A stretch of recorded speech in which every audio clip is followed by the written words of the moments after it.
The sun's just about to come up, just over there.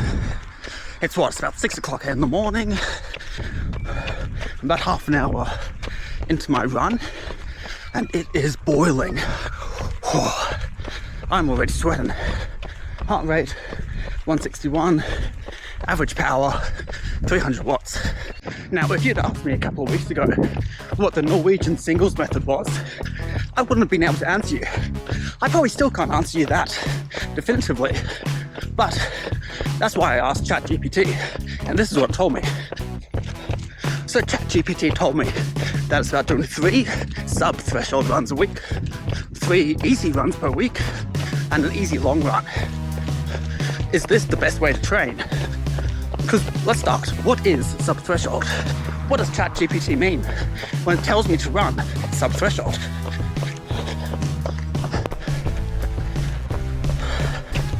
So what I've been able to ascertain is that sub-threshold essentially means sweet spot. Now, if you're new to training, what does sweet spot mean? So the border between threshold and tempo, zone 3 and zone 4, is about 95% of your threshold. Sweet spot sits basically right on that line. It's about 92 to 97% of your threshold. And so what it looks like Norwegian singles method does is you've got 3 30-minute sweet spot sessions per week. Now, this is not too bad. For the average runner doing an average training plan, that's actually probably pretty good. Over the long term, you'll see so many performance gains. Now, how does the Norwegian singles method compare to my specific style of training? So I'm currently out on my best week. I'm doing an hour and a half at tempo. This is actually the 4th time I'm doing this session on YouTube. I've got 3 other videos about me doing it. I'll put them on the screen now if you guys want to check them out and see my progression over time. So why am I pushing myself to do an hour and a half, which is brutal, an hour and a half straight at tempo? Because I'm going to need to do that and more come race day. My tempo is around about 300 watts. Now, I did camber half in 2 hours at 310 watts. Yes, I had tapered into it. Yes, I had carb loaded, but it's 30 minutes less and 10 watts less. So it should be reasonably achievable to do this hour and a half at 300 watts. Now, I'm going to be pushing the boundaries of my training because I want to do 300 watts for the whole marathon. If I can't do 90 minutes now, how am I supposed to be able to do the same intensity for 4 hours? So how does my week compare to those doing the Norwegian singles? So as I said earlier, they do 3 30-minute sessions. That's normally broken down into smaller chunks. So on a Tuesday, for example, which would be the first interval day, they do 10 by 3 minutes, normally at about 10k pace. Tuesday is a bit longer, but it's also a bit easier. So it'll be 5 by 6 minutes at about your 15k pace. Still 30 minutes of effort, but longer and slower. Finally, Saturday will be something like 3 by 10 minutes at your roughly 30k pace, or just slower than your half marathon. So how does my training compare to that? Let's take the first one, for example. Instead of doing 10 by 3, last year I started at 5 by 2. So instead of doing 30 minutes of intensity, I did 10. But man, that 10 minutes was cooked. These days, for that exact same session, for same intensity, my 10k pace, instead of doing 10 minutes of intensity, I'm now doing, I think next week is 8 by 8 or 8 by 9. So over 70 minutes at 10k pace versus 10 minutes a year ago. I actually have to call the session off. It's too hot for me. My heart rate's just exploding through the roof. I've got a headache. Can't get enough liquid in. Anyway, this is the sort of session that I would also do during the week. It was a 3 workout week. So I always do my thresholds, and then I almost always have a tempo session midweek too. Now this tempo session tends to be around about my 15k pace. When I do it outside, I do it about 300 watts, which is slower than my half marathon pace, which I can hold for about 2 hours.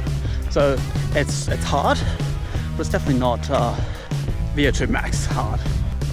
If it's a 3 workout week, which it tends to be most weeks, I swap between what the session is. So as I said today, I did an hour and a half. Well, I tried to do an hour and a half of tempo, ended up being about an hour, and an hour at about 300 watts. When I then moved into sweet spot, as I said earlier, sweet spot is between about 92% and 97% of the threshold. So for me, that is about 315 watts, which, well, when it equates to pace, is around about 530 per K. I don't focus on pace for any of my workouts because it's pretty hilly here, so pace is pretty irrelevant because you're not doing 530 up the hills, you're going slower, and you're not doing 530 down the hills either, you're going faster. But overall, it equates to roughly about 530. And now I've got that session next week. Looks like it'll be cooler, so I should definitely be able to fit that in. But it'll be 2 by 1 hour. 2 by an hour at 315 watts. My next favorite workout session, which I'll be doing in about 2 weeks' time, is a threshold workout. So as I said, my threshold is around about 545 watts, but you're not going to do it right on that because that is fresh. That is what I can do when I'm like peaking. So the workout is 5 by 20 minutes at 330 watts. Now I did this a couple of weeks back. I don't think I made a video about it. But it's actually 5 by 15 or 75 minutes of threshold. In 2 weeks' time it'll be an hour. I couldn't hold the final rep, but hopefully this time I can. My final favorite workout that I do once every 6 weeks is a tempo build or progression run, whatever you guys want to call it. And so that starts out pretty easy. Starts out roughly at your zone 1, zone 2, then goes into zone 2 for your second block, zone 3 for the third block, and then definitely threshold zone 4 for the final set. This is really hard, not just because of how long it is, because all of my runs are over 2 hours. It's not hard because of the intensities. Overall, it's pretty casual, but it's the fact that you're ramping up. You're doing your threshold at the end of a block after you've already built up, slowly getting faster and faster. So the threshold itself would be manageable on its own. It's just doing it at the end. That is what's killer. Now, I don't have set intensity days, so it's not like it's every Tuesday, Thursday, Saturday I'm running hard. Depends on what day my rest day is. But my first interval day is always going to be those threshold reps, and it could be anywhere from Monday to Thursday, depending on the week. If it's a 2 workout week, like this week, it means my Saturday long run is a hard tempo long run, which is what I'm doing now. The Norwegian singles doesn't really do just long consistent work. Now, is my training perfect? No, in no way is my training perfect. But compared to the Norwegian method, I think you're getting a bit undercooked. Sub-threshold or sweet spot is exactly the sort of training you want to do. When you're doing 5K, 10K, half marathon and marathon, you're not really going anabolic. You don't need to do these 400 meter VO2 max reps. And so sweet spot is the sort of intensity you should be doing. But an hour and a half is not enough. So Serpok, the guy that kind of coined the term Norwegian singles, he's got a cycling background, and that's where this has come from. He's coming from a cycling background using where sweet spot is so prevalent. Sweet spot training is like what a lot of people do. In the past, it used to be this sort of tempo, sweet spot focus, then moved into zone 2. Now it's moving back into zone 3/sweet spot. So these cyclists, they're not doing an hour and a half per week like what Norwegian singles is telling you to do.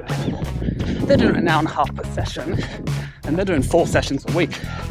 They're probably doing 8 hours at sweet spot, maximizing sweet spot performance. 3 30-minute sessions a week is not enough. You know what? Actually, if all you're training for is 5K, an hour and a half, plenty. But if you're doing anything over a 10K, half marathon, you need to do more. Sweet spot is well and good, but you got to work all the zones, 1 through 4, and you don't need to do VO2 efforts. Now, you still want to be keeping some strides. Awesome little sprints, short sprints, above threshold every week. You're not working on that VO2 max. You're just keeping reminding the body that it can go hard and what its top speed is. If your body thinks your max speed is 4 minutes per K, but your marathon pace is 4 minutes per K, you can't go any faster. Because as far as your body's concerned, what you can hold for 5 seconds, 10 seconds, and 2 hours is the same. Let me know in the comments below your thoughts on the Norwegian singles method. Do you follow it? Do you think it's worthwhile? Have you seen improvements using this method? I'd love to know. As always, thank you guys so much for watching. Really appreciate it. I'll see you guys next time. Ciao.